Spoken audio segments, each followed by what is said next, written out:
你值得過更好的生活，美版《金剛經》。這話不是我先說的，前幾天評論區有位叫人間演員的同學留言，說王哥，有本你值得過更好的生活，據說是從《金剛經》角度寫金錢的，想聽你拆拆。我認真翻了一遍，結論挺有意思。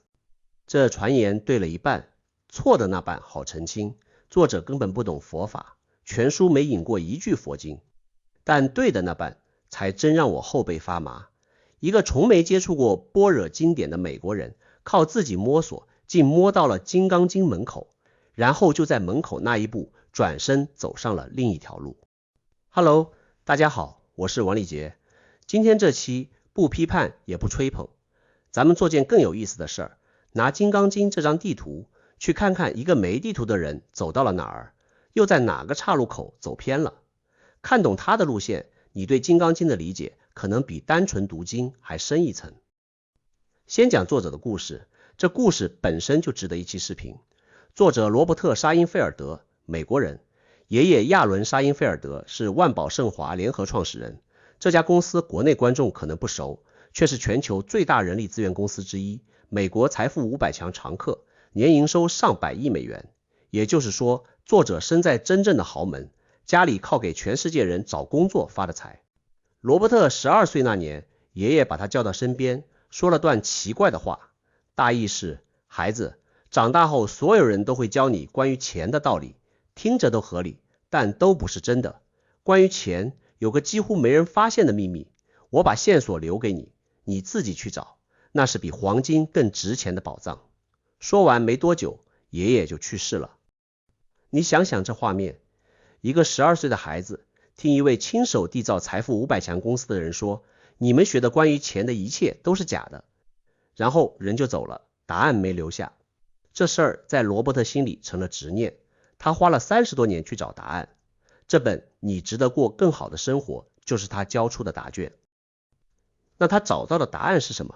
他說，金錢遊戲從規則設計上你就注定贏不了。聽聽這遊戲的隱藏規則。第一，錢在你外面，必須去外面掙。第二，錢是稀缺的，別人多拿一塊，你就少一塊。第三，多多益善，100萬不夠就1000萬，1000萬不夠就1個億，遊戲沒有終點線。按這3條玩，玩得再好，也只是個更高級的輸家。焦慮不会因為數字變大而消失，只會換身更貴的衣服。這觀察，我作為投資人可以作證，準得可怕。我見過身價幾十億的人，看盤時手心出汗，跟20年前只有幾萬塊存款時一模一樣。數字變了1萬倍，那顆抓着數字不放的心一點沒變。怎麼辦？羅伯特給的解法正是這本書真正炸裂的地方。他說，你看到的世界，包括錢、賬單、老闆和客戶，全是極度逼真的全息影像。投影源頭不是別人，是一個更大的你，他稱之為擴展自我。你現在體驗的角色，只是擴展自我放進影像裡的一個玩家。遊戲分2階段，第一階段，你把力量藏起來，騙自己幻象是真的，錢是真的，匱乏是真的，然後在裡面掙扎，這叫沉浸式體驗。第二階段，你開始一筆筆收回力量，識破幻象，從此用完全不同的方式活在同一個世界裡。怎麼收回？他給了套具體操作，叫流程。每當不舒服的感觉升起，比如賬單來了新一緊，看到餘額新一沉，你不逃避，不轉移注意力，反而一頭扎進那個感受裡，全然去感受，不分析，不評判，然後對自己宣告，這是我創造的幻象，它本身沒有力量，力量是我的，我現在把它收回来。最後一步最有意思，是讚嘆，对着剛才把你嚇得不輕的場景說一句，哇，我造得可真像。他還說了句話，我看到時笑出了聲。他說在第2階段，理解只是安慰獎，意思是光在腦子裡搞懂這套理論一文不值，必須在感受裡直接驗證。好，現在鋪開《金剛經》這張地圖，你看重合度有多高。我們之前用一整期專門講過《金剛經》，5000字經文，從頭到尾只砍一樣東西，相。凡所有相，皆是虛妄，若見諸相非相，則見如來。羅伯特說世界是全息影像，佛陀說一切有為法，如夢幻泡影，如露亦如電。一個用21世紀科技比喻，一個用2500年前恆河邊的比喻，指的卻是同一個方向。金剛經的核心操作是因無所住而生其心，心照常升起，照常工作，照常買菜付賬，但不在任何一個項上安家，不被任何劇情勾走。羅伯特的流程本質上就是在練這個，賬單的劇情來勾你，你不跟着跑，反而回頭看那個勾你的東西。連他說的理解式安慰講都跟禪宗態度一模一樣，如人飲水，冷暖自知，說食不飽。更妙的是，連下手位置都選對了。佛法說煩惱即菩提，最不舒服的地方就是修行入口。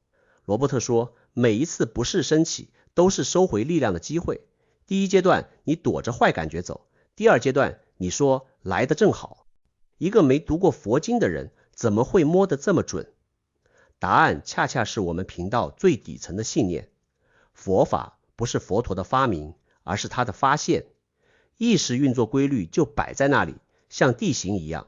佛陀走過去畫了一張地圖，羅伯特摸索30年也畫出一張。兩張地圖重合的部分說明那塊地形是真的。但接下來要說的是兩張地圖分叉的地方。地形只有一塊，地圖卻可以畫錯。羅伯特的地圖上有3處畫歪了，而且一處比一處歪得厲害。第一個岔路口，他砍掉了整個世界，唯獨留下了我。注意聽他的理論，全息影像是假的，錢是假的，賬單是假的，連身邊的人都是假的。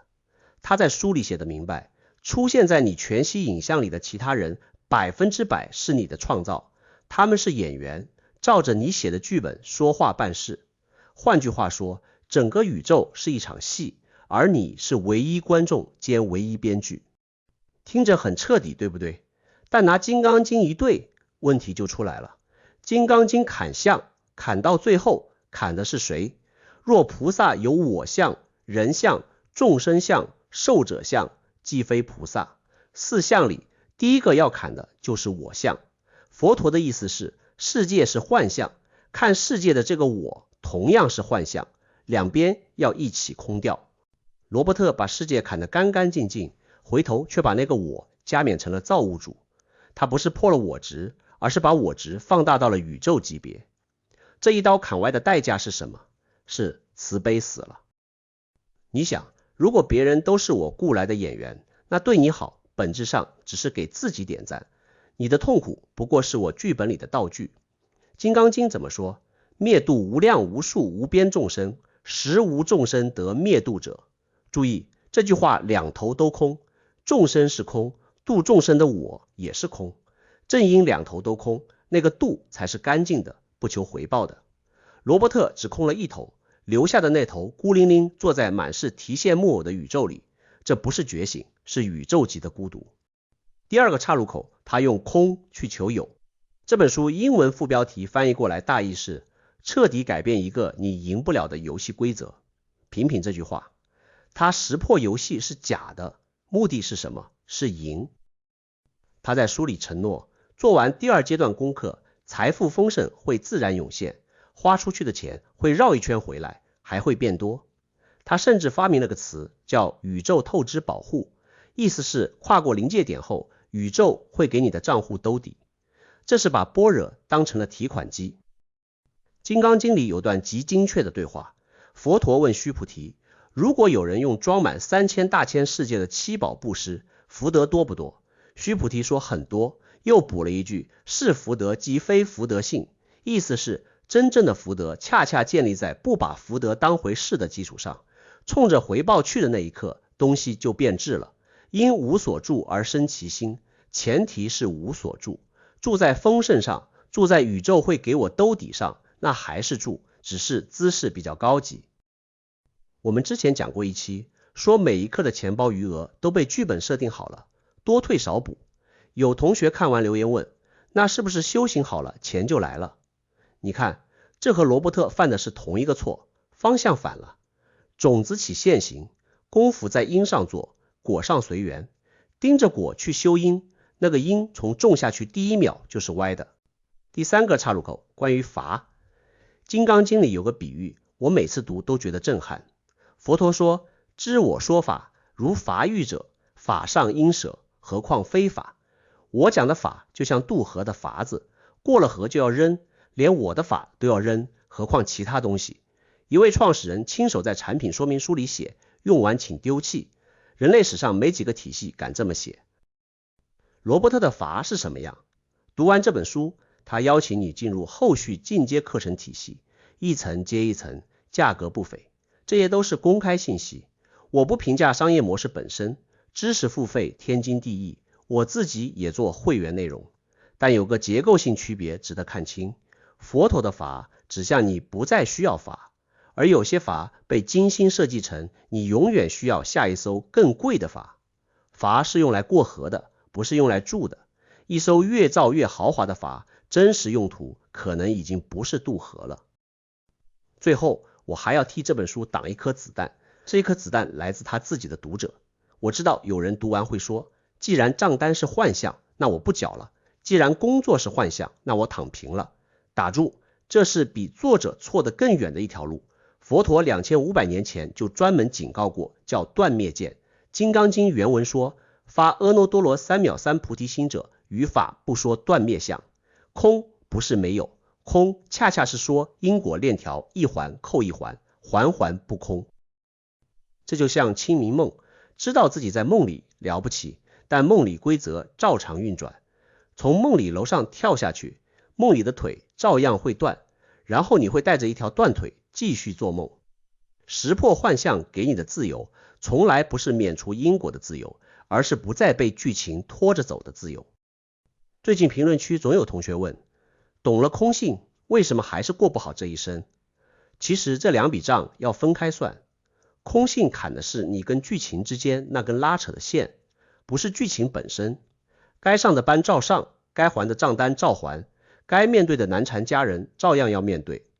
變化發生在另一個地方，同樣一件事砸過來，以前能在心裡住1個星期，現在住1晚就退房了。這個退房速度才是修行真正的進度條。所以這本書到底值不值得讀？我的答案是值得，但要帶着解藥讀。他對金錢焦慮的解剖是一流的，那套在不適中收回力量的練習，對被賬單追着跑的現代人是一劑猛藥。問題在於，看破幻象之後，人面前其實擺着2條路，一條是回到遊戲裡，把遊戲玩得更大更爽；另一條是停下來問一句，玩遊戲的這個人到底是誰？羅伯特選了第一條，佛陀選了第二條。第一條路的盡頭是一個住在豪華夢境裡的清醒夢中人，第二條路的盡頭，夢醒了。不知道你們會怎麼選？有沒有過那麼一個瞬間，看着手機銀行裡的數字，突然覺得不太真實？那個瞬間，你是害怕還是鬆了一口氣？評論區聊聊，也歡迎繼續點題。這個系列後面猜哪本書，你們說了算。我是王立杰，我們下期見。